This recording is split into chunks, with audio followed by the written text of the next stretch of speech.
Di luar masjid yang tiga ini tidak disuruh, ya, tidak ada perintahnya untuk mengunjungi. Kemudian yang paling utama dari yang tiga itu pastilah Masjidil Haram. Salat di dalam masjidku, kata Rasulullah, lebih bagus dari 1000 kali salat di luar, ya, artinya lebih bagus 1000 kali daripada selain Masjid Nabawi, kecuali Masjidil Haram. Adapun di Masjidil Haram balasannya lebih bagus daripada 100.000 salat dari masjid-masjid yang lain. Jadi orang berlomba untuk salat di Masjidil Haram. Ya. Kemudian ketika di Madinah, sunnahnya mengucapkan salam kepada Nabi. Ya, ketika seorang berada di Masjid Nabawi, tentu dia dianjurkan untuk berziarah ke kabrul Rasul. Ya, dia mengucapkan salam kepada Nabi sallallahu alaihi wasallam, yaitu dengan menghadap ke arah kuburan itu, yastaqbilul qabr, menghadap ke arah kuburan. Apa yang diucapkannya? Assalamu alayka ya Rasulullah. Ya, Assalamu alayka, ya, seperti kita mengucapkan salam kepada orang lain, Assalamualaikum. Jadi ini kepada Rasulullah, karena kita berada di depan kuburannya. Assalamu alayka ya Rasulullah wa rahmatullahi wa barakatuh. Ashhadu annaka ballaghtar risalah. Aku bersaksi bahwa engkau telah menyampaikan risalah. Wa addaital amanah. Engkau telah menunaikan amanah. Artinya amanah kerasulan. Wa nasahtal ummah. Engkau telah menyampaikan nasihat kepada umat. Wa jahadta fillahi haqqa jihadih. Dan engkau berjihad di jalan Allah dengan sebenar-benar jihad. Itulah yang diucapkan seseorang ketika berziarah ke kuburan Rasul. Kemudian dia ta'akhir, kemudian dia mundur atau bergerak kira-kira selangkah ke arah kanan. Di situ kuburan siapa? Abu Bakar. Lalu dia pun mengucapkan salam kepada Abu Bakar As-Siddiq. Ya. Setelah itu, begitu juga dia bergeser satu langkah, ya, dia mengucapkan salam kepada Umar Al-Faruq. Assalamu alayka ya Umar Al-Khattab. Baik. Jadi inilah ketika seorang berada di sekitar kuburan Nabi, dan tidak dibolehkan mengusap-usap batu atau menciumnya, ya, mengusap-usap dinding ataupun, ya, dinding makam itu, dan tidak dibolehkan untuk menciumnya. Di dalam hadis Nabi kita sallallahu alaihi wasallam bersabda, la taj'alu buyutakum qubura wa la taj'alu qabri 'idan wa sallu alayya fa inna salatakum tablughuni haitsu kuntum. Jangan kamu jadikan rumah kamu sebagai kuburan. Jangan kamu jadikan rumahmu sebagai kuburan. Apa artinya? Dia tidak pernah salat di rumahnya. Maksudnya salat apa? Sunnah. Jadi salat sunnah itu memang bagusnya di rumah, supaya tidak seperti kuburan. Yang tidak boleh salat itu kan cuma di kuburan. Jadi kalau orang tidak pernah salat sunnah di rumahnya, ya sama saja dia menjadikan rumahnya seperti kuburan, dan itu dilarang oleh Nabi. Dan jangan kamu jadikan kuburku, ya, sebagai ini Eid, ya, artinya di mana orang berpesta-pesta di kuburan Nabi. Dan ini yang terjadi pada banyak, ya, tokoh figur berkumpul di kuburan Nabi, di kuburan tokoh tertentu, ya kadang-kadang makan minum di situ ya, duduk berdoa di depan kuburannya. Ini semuanya merupakan bentuk-bentuk pelanggaran terhadap sikap terhadap kubur. Ibnu Taimiyah mengatakan ziarah ke kuburan itu ada dua jenis. Yang pertama ziarah sunnah syar'iyah yang boleh, yang sah, yang legal. Kemudian yang kedua ziarah bid'ah. Ziarah yang sunnah dan syar'i itu ya kita mendoakan, mengucapkan salam kepada orang yang meninggal. Mengucapkan salam, assalamualaikum ya ahlad diyar minal muslimin wal mu'minin wa inna insyaallahu bikum lahiqun. Ya, kami menyusul kamu duluan. Antumus sabiqun wa inna insyaallahu bikum lahiqun. Kami menyusul. Ya kan semuanya kita kan menunggu giliran ya. Yang mati duluan ya mereka duluan.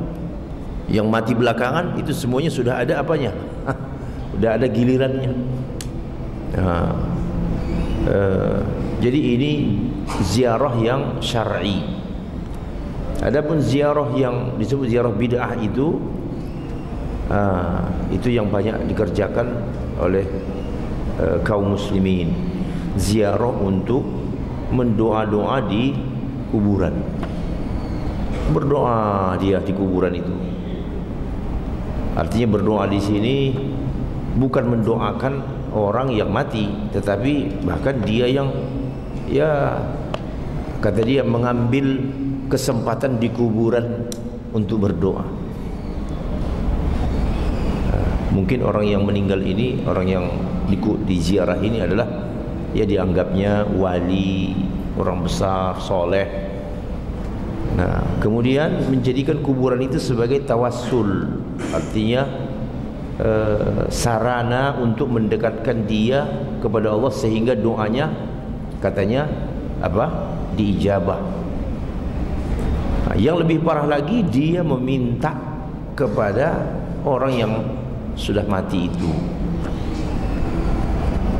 Minta jodoh, minta pekerjaan. Ya, minta semualah.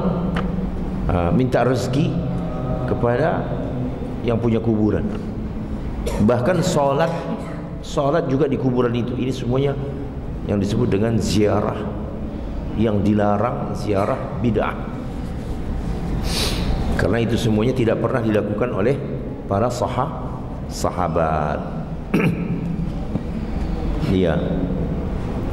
Kemudian bersalawatlah kamu kepada aku. Sallu alayya. Bersalawatlah kamu kepada aku. Sesungguhnya salawat kamu itu sampai kepada aku sebagaimana adanya. Ya. Jadi cukup kita seperti itu. Assalamualaikum ya Rasulullah. Jadi tidak usah menyapu-nyapu tembok atau mencium. Tapi alhamdulillah di sana kan pengawasannya ketat. Ya. Begitu ada orang yang bertahan lama saja itu sudah diusir. Ini tujuannya tidak lain adalah untuk menjaga jangan sampai orang yang ziarah itu jatuh dalam perkara yang dilarang. Iya, karena tadinya ziarah itu bagus untuk mengingatkan kematian, untuk mendoakan orang yang meninggal, tetapi dia bisa berubah. Jadi ziarah bid'ah artinya berdosa dan bisa sampai juga ke tingkat syirik kalau dia orang yang berziarah tadi sengaja meminta kepada orang yang mati karena meminta pertolongan atau istighatsah. Ini bahasa yang populernya ini.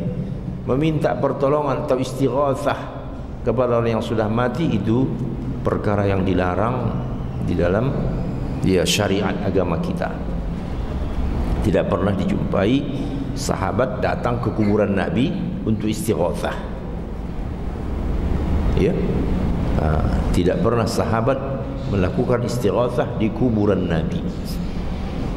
Baik, ini yang lebih parah lagi itu kalau sekiranya seorang mengklaim ada orang yang mati belum ditanya oleh Munkar dan Nakir. Na'udzubillah min dzalik. Dia sudah masuk ke wilayah ghaib. Ya? Kata dia, fulan tokoh ini, tahu enggak, ini belum ditanya. Ya, masih ngantri katanya. Munkar Nakir belum menanya lagi ini yang mati ini. Karena katanya banyak orang datang baca Quran, innalillahi wa inna ilaihi raji'un, ini adalah kesesatan. Ya, ini adalah kesesatan yang nyata. Ya. Baik. Kemudian di Madinah, di Masjid Nabi itu ada yang namanya Raudhah. Raudhah ini di dalam hadis ada, di mana Nabi kita sallallahu alaihi wasallam bersabda, "Ma baina baiti wa mimbari raudhatun min riyadil jannah wa mimbari ala haudi." Masya Allah. Antara rumahku dan mimbarku itu adalah taman dari taman-taman surga. Makanya orang berebut kan Pak, kalau di Madinah itu kita kalau pergi umroh itu kan selamanya itu ditutup kecuali menjelang kalau pada tengah-tengah malam ya, tengah malam masih kosong. Tapi kalau sudah makin dekat subuh, wah itu sudah di kandang-kandang itu. Begitu kandangnya dibuka habis subuh, wah manusia berebutan. Ya, karena memang ini istimewa. Raudhah itu istimewa. Dia adalah taman dari taman-taman surga. Dan mimbarku nanti di atas telagaku. Mimbari ala haudi. Nanti kan di Yaumul Qiyamah itu ada yang namanya telaga Nabi, Haudur Rasul. Nah, ini yang kita ingin kejar itu. Ya, supaya dapat minum dari telaganya Rasul. Siapa yang minum dari telaga Rasul itu tidak akan haus sampai selamanya. Allah, ini semuanya perkara yang gaib Pak ya. Perkara gaib dan pasti akan kita hadapi. Ada yang namanya telaga Rasul, Haudur Rasul. Siapa yang akan minum dari telaga Rasul? Oh, tidak semua orang muslim bisa minum. Bahkan di dalam hadis dikatakan Rasulullah sendiri ya mau mengasih minuman kepada salah seorang dari umatnya, dicegah oleh Allah, jangan kasih. Kenapa ya Allah? Bukankah dia adalah umatku, sahabatku? Lalu kata Allah apa? Iya, memang dia umatmu, tapi engkau tidak tahu apa yang dikerjakannya setelah kau meninggal. Ya, setelah engkau meninggal dia mengada-ngada, membuat faham-faham baru. Nah, disinilah kita yang takutnya jatuh di dalam membuat faham-faham yang jelas-jelas bertentangan dengan kaidah-kaidah syariat. Kemudian nanti juga ya termasuk yang tidak akan dikasih minum itu adalah pemimpin. Ini penguasa-penguasa yang tidak mengikuti sunnah Rasulullah sallallahu alaihi wasallam. Ya, itu termasuk dalam hadis dikatakan yang tidak akan minum dari telaga Rasul. Penguasa, ya, pemimpin, pejabat yang tidak mengikuti sunnah Nabi. Itu yang disebut dengan umara usu, penguasa yang jahat, ya, penguasa yang tiran.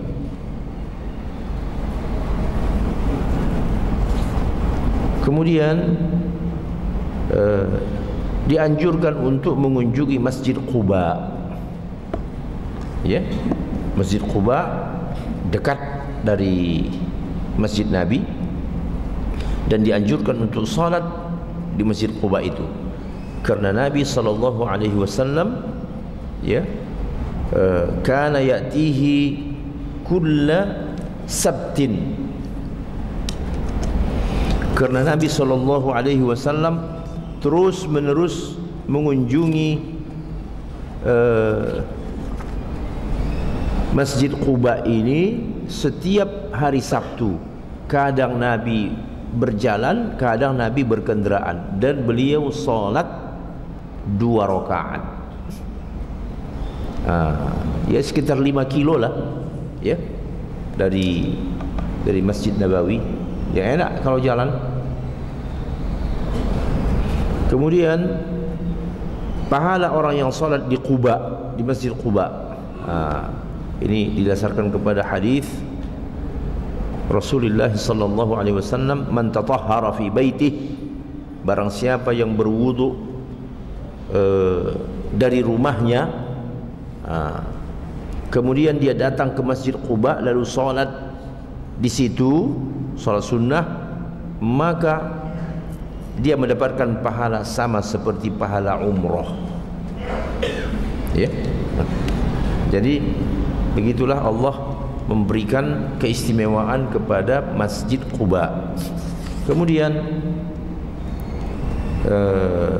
Madinah, artinya kota Madinah adalah sebaik-baik negeri setelah kota Makkah.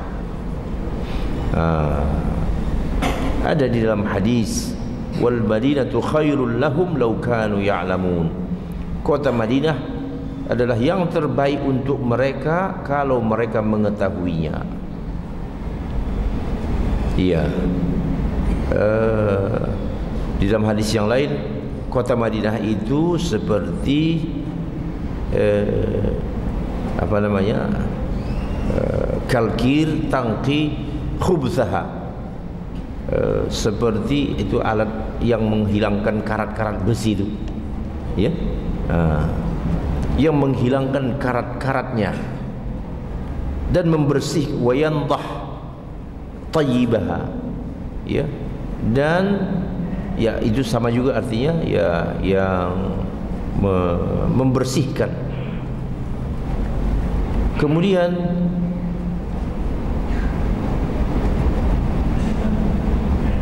ya, inilah yang terakhir kemuliaan kota Madinah, bahwa Madinah itu adalah sebuah tempat setelah Makkah, tempat yang terbaik.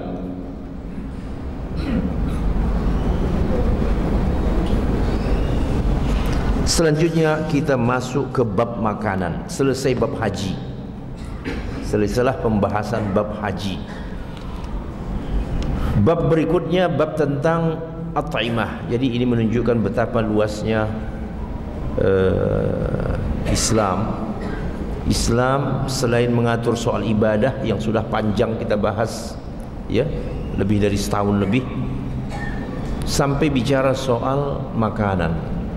Nah, kemarin 2 hari yang lalu kan saya sudah menyinggung soal makanan, ya. Awas hati-hati dengan toko-toko roti yang ada di mall ini, toko makanan yang ada, restoran yang ada di mall ini, ya. Jangan sampai Anda membeli roti kah namanya, biskuit apa saja yang dikonsumsi tanpa yakin bahwa ya produk itu punya sertifikat halal. Nah, apabila dia tidak punya sertifikat halal dan kita tidak peduli, berarti kita sama saja mengkonsumsi barang haram masuk ke dalam perut. Ya, roti-roti yang dijual di situ, tanya aja langsung ke tokonya, Anda punya sertifikat halal tidak? Tidak, berarti dia tidak halal. Ya, berarti dia tidak halal. Nah, apabila kita makan, sama saja kita memakan barang haram. Bagaimana makanan yang haram? kata Rasulullah dalam hadisnya, ya daging dan darah yang tumbuh dari yang haram, api neraka cepat menyambarnya. Ya, seperti yang mendekatkan korek api ke bensin. Begitulah daging darah kita yang tumbuh dari makanan yang haram, dari roti, dari makanan-makanan, masakan dan sebagainya, yang di zaman ini ya seperti kita tahu, orang-orang kafir mengambil kesempatan. Ya, memang undang-undang yang memaksa perusahaan-perusahaan makanan dan sebagainya itu memang sudah ada supaya mereka meminta surat atau sertifikat halal dari MUI. Tetapi itu baru sebatas undang-undang, belum keluar katanya peraturan pelaksananya, sehingga ini dijadikan alasan. Walaupun ada undang-undang, belum ada peraturan pelaksana dari pemerintah, maka tidak bisa dipaksa. Sehingga akhirnya apa? Mereka dengan leluasa menjual makanan yang tidak halal. Salahnya di siapa? Salahnya di konsumen. Di kita. Lihat, wah, berkilau ini roti, wah, memancing selera, rupanya minyak babi. Iya, kata orang yang pernah beli, oh lezat sekali, enak sih. Lah iyalah, lemak babi itu lezat. Jadi hati-hati, ya. Coba kalau kita tidak mau pergi membeli, ya. Umumnya yang datang duduk di situ itu adalah orang Muslim. Itu toko-toko roti itu, bakery yang ada di situ itu adalah orang Muslim. Tapi Muslim yang bagaimana? Muslim yang tak peduli halal haram. Dibawa ini roti ke kamar, ya, ke atas dimakan. Waduh, anak-anaknya juga ikut makan yang haram. Ya, betapa kasihannya anak yang masih bersih, istri yang berusaha untuk hidup secara islami disuguhin, ya, makanan-makanan haram. Iya. Bahkan sebagian orang mengatakan lebih aman makan di luar negeri, negara yang jelas-jelas non muslim, daripada di Jakarta. Di Jakarta masyarakatnya mayoritas muslim, tetapi makanannya tak dijamin halalnya. Lain lagi soal sembelihan, ya, soal sembelihan. Ya, barangkali bapak-bapak juga dapat WhatsApp begitu, ya. Makanan-makanan daerah itu yang ada campuran ayamnya, katanya ya itu ayamnya itu bukan disembelih, memang biasanya itu ditusuk pakai apa, ya, ditusuk aja itu, jadi bukan disembelih, ya. Jadi ini semua, apalagi ditambah lagi dengan makanan-makanan Chinese food, nah, yang agak sedikit banyak sekarang ini, ya, ada Eton, yang tulisannya Eton itu. Nah, apabila Anda tidak mendapatkan sertifikat halal dari si penjual, jangan sekali-kali dibeli, karena sama saja kita seperti makan babi, tak ada bedanya. Baik. Kemudian yang pertama, makanan adalah apa yang dimakan oleh manusia, ya, sebagaimana di dalam Al-Quran disebutkan, qul la ajidu fima uhi ilayya muharraman ala ta'imin. Katakan, ya Muhammad, aku tidak mendapatkan sesuatu dari apa yang diwahyukan kepadaku diharamkan untuk orang yang memakan, kecuali ada lanjutannya, kecuali babi dan seterusnya. Kemudian tidak halal dari makanan itu kecuali yang thayyib, illa ma kana thayyiba. Yang thayyib tidak dihalalkan untuk dikonsumsi kecuali yang hanya thayyib saja. Di dalam Al-Quran Allah berfirman apa? Yas'alunaka madza uhilla lahum qul uhilla lakumut thayyibat. Mereka bertanya kepadamu ya Muhammad tentang apa yang dihalalkan kepada untuk mereka, sampaikanlah yang dihalalkan untuk kamu yang baik-baik, at-thayyibat. Itu dalam suratul Maidah.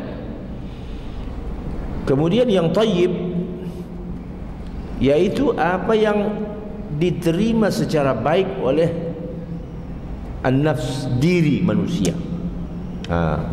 Jadi diri masing-masing menerimanya dengan baik. Itu yang dikatakan yang thayyib. Wa yuhillu lahumut thayyibat.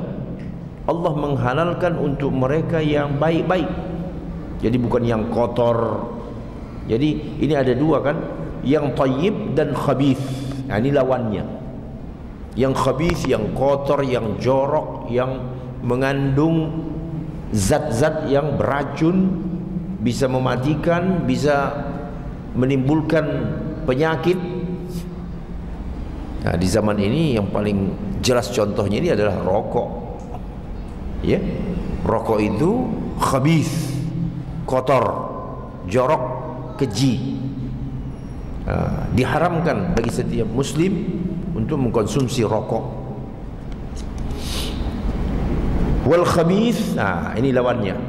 Apa yang dianggap keji oleh diri, an-nafs, jiwa yang lurus, diri yang lurus. Ya, diri memang ada dua, diri yang lurus atau diri yang bengkok. Kalau diri yang bengkok, nggak apa-apa kok saya merokok, katanya. Ya, bagus-bagus saja. Nah, ini diri yang bengkok ini, yang menyimpang. Tetapi diri yang lurus, jiwa yang sehat tidak akan menerima yang kotor dan keji. Wa yuharrimu alaihimul khaba'ith. Dan Allah mengharamkan kepada mereka yang kotor-kotor. Jadi beginilah indahnya syariat agama kita, sampai makanan pun diatur. Jangan dimakan yang jorok-jorok, ya, yang membahayakan, yang merusak kesehatan.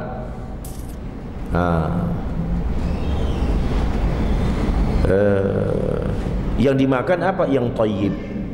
Ma tastatibuhu an-nafs, sesuatu yang memang disambut baik oleh jiwa kita. Ya, air, buah-buahan, makanan yang dimasak dari campuran-campuran yang bagus, ikan, ayam, kambing. Ya, tapi kalau sudah masuk yang haram, babi, ular, iya, buaya, ini semuanya khabith. Ya, jiwa yang lurus tidak akan menerima itu. Kemudian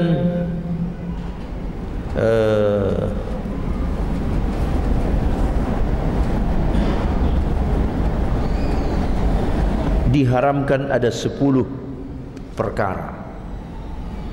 Ya. Di antaranya apa? Hurrimat alaikumul maitah. Pertama bangkai. Kemudian darah, daging babi yang disembelih bukan karena Allah.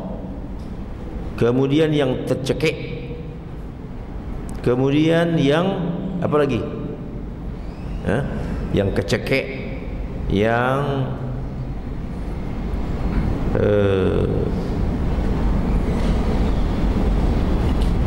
kelindes, yang tenggelam.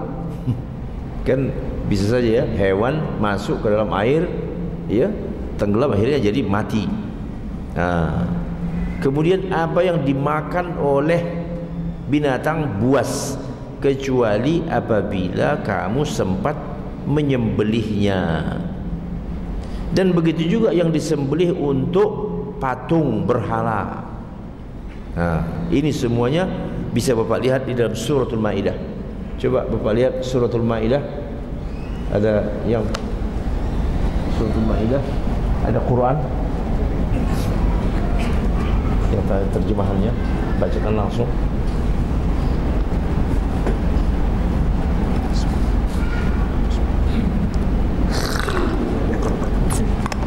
Buka aja langsung Al-Maidah ayat 3. Ayat 3. Kelihatan enggak? Al-Maidah itu surah kelima, ayat 3. Coba. Ayat 3, Pak.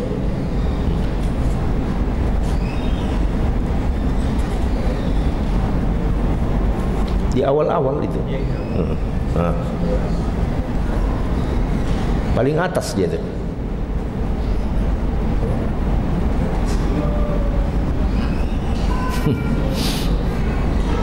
Iya. Diharamkan. Sudah ketemu belum?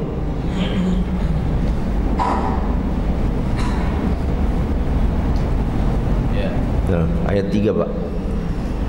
Diharamkan bagimu memakan bangkai, darah, daging babi dan daging hewan yang disembelih bukan atas nama Allah, yang tercekik, yang dipukul, yang jatuh, yang ditanduk, Ya. dan yang diterkam binatang buas, kecuali yang sempat kamu sembelih. Dan diharamkan pula yang disembelih, diharamkan pula yang disembelih untuk berhala, dan diharamkan pula mengundi nasib dengan anak panah. Ya, jadi itulah disebut 10 jenis hewan ataupun benda yang diharamkan. Bangkai, Masya Allah ya. Bangkai, Pak. Bangkai itu segala yang mati disembelih tidak secara syar'i, itu tetap bangkai. Kemudian tadi darah. Siapa yang memakan darah? Karena kotor kan.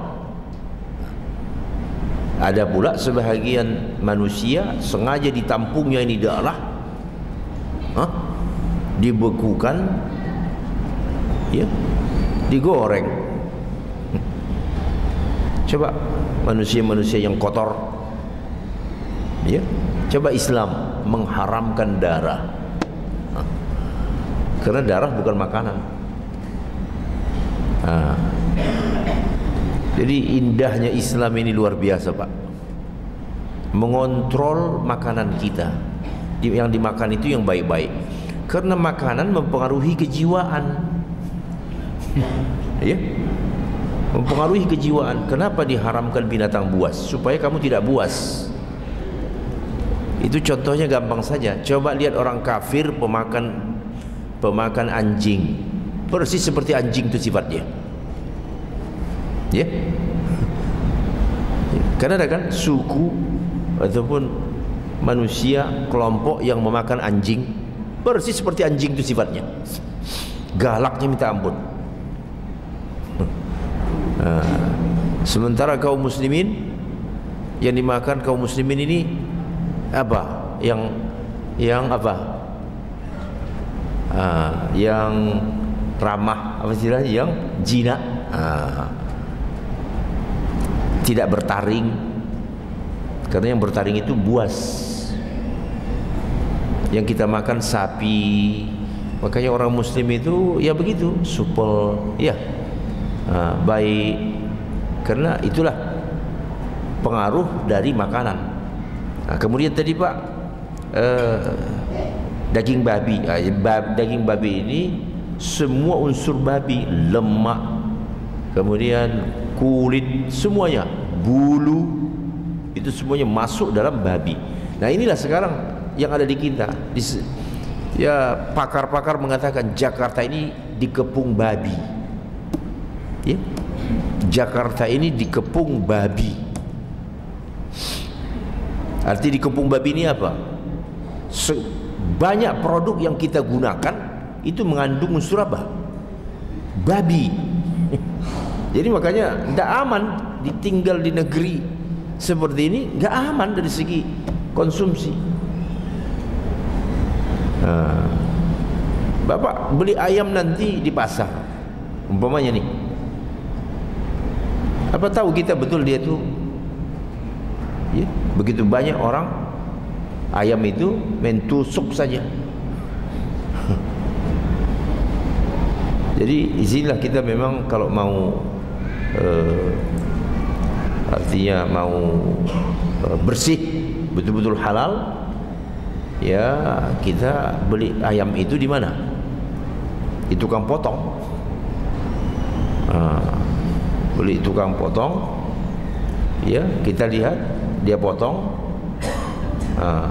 baru kita beli. Ya, atau memang kita kenal, ya dia kesaksian dia, oh iya saya sembelih ini, ya.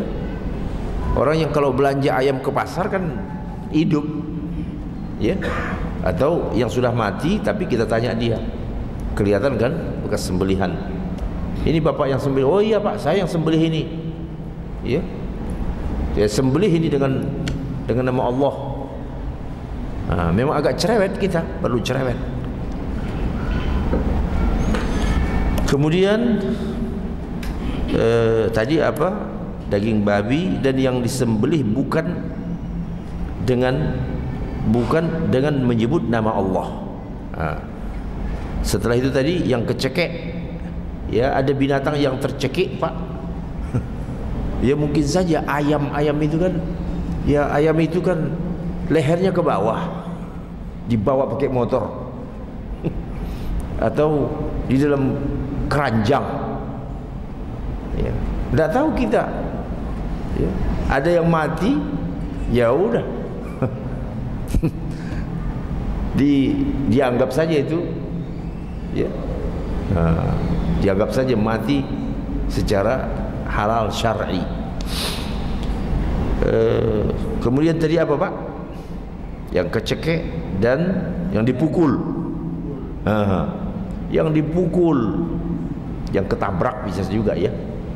Ya, ketabrak kereta, ketabrak mobil, kelindes. Kemudian wal mutaraddiyatu dan yang ditanduk. Jatuh ya dari tempat yang tinggi mati. Kemudian yang ditanduk, ya ditanduk oleh hewan lain. Kemudian yang dimakan oleh serigala, kecuali sempat kamu sembelih. Nah di sini ada persoalan tentang rumah potong. Rumah potong ini ada cara menyembelih hewan dengan ya stunning.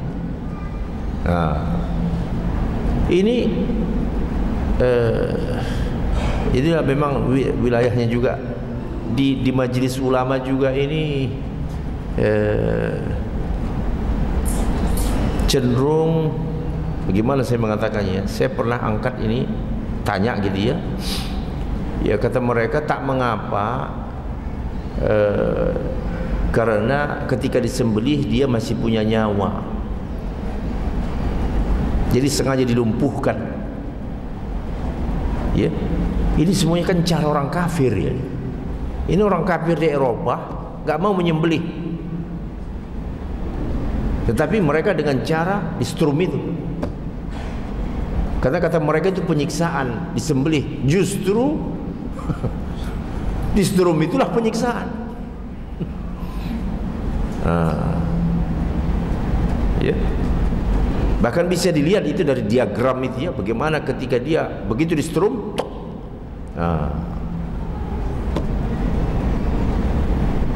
Jadi fatwa yang ada di Majelis Ulama yang pernah saya dengar bahwa memang tidak mengapa dilumpuhkan asalkan dia masih hidup, lalu waktu hidup itulah dia disembelih. Tetapi sesungguhnya yang benar disembelih dalam keadaan sehat, biasa, alami. Ya sama seperti kita menyembelih waktu potong kurban. Itulah yang benar. Bukan distrum, dilumpuhkan, apalagi ditembak kepalanya, ya, diketok, tak.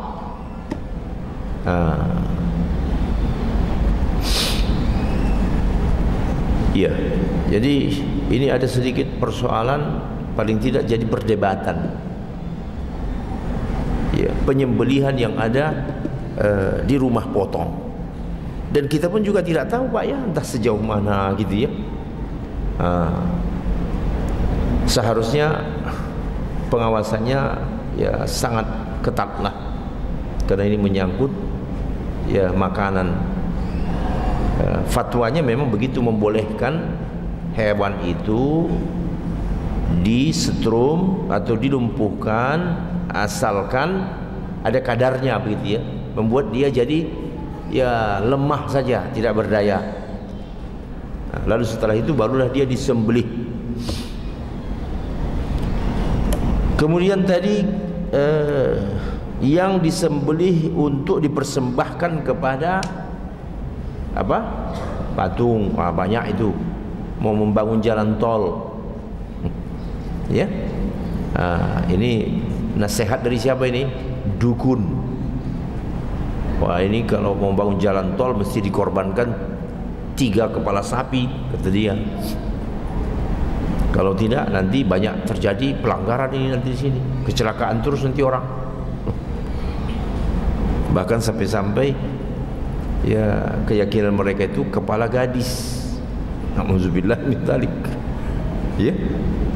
Ini kan kerja setan semua ini. Dan begitu juga mengundi dengan anak panah, betul ya? Baik, jadi inilah ada 10 hal yang diharamkan. Itu tadi suratul Maidah ayat 3. Bagi anda yang mau merujuknya dipersilakan. Kemudian diharamkan yang bernajis, karena Nabi SAW ditanya tentang minyak samin yang jatuh kepadanya tikus. Lalu jawab Nabi, ya buang aja itu bangkai tikusnya dan yang di sekitarnya. Karena namanya minyak samin kan beku. Minyak samin itu kan beku Pak, bukan yang cair. Kalau cair memang lain lagi persoalannya ini. Samin itu minyak yang beku, di mana kan kelihatan dia. Masuk tikus, jatuh, ya buang tikusnya dan yang sekitarnya itu dibuang. Sementara bagian lainnya jangan sampai dibuang. Ya. Jadi artinya kita masih bisa mengkonsumsi selama itu belum kena rembesan. Kena rembesan bangkai tadi. Ya. Tapi kalau sudah kena rembes, itu namanya mutanajis. Dia sudah ya bernajis dan itu diharamkan. Dan diharamkan juga racun. Racun, Pak.